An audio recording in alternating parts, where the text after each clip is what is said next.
Hello! In this video I will show you how to install Microsoft Edge browser on OPPO A5x.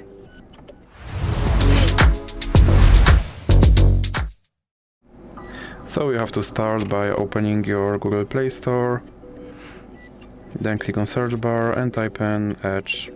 Now click search and click install.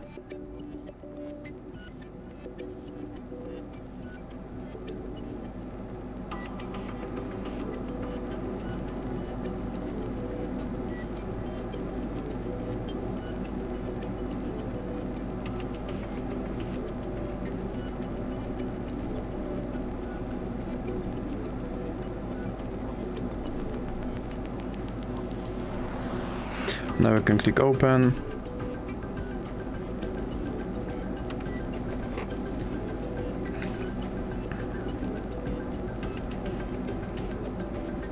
And here you can set this browser as your default browser, or you can click not now.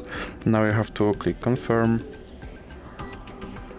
And as you can see, my Microsoft Edge browser is now installed and is ready to use. So that's it for this video. If you liked it, please remember to leave a like and subscribe.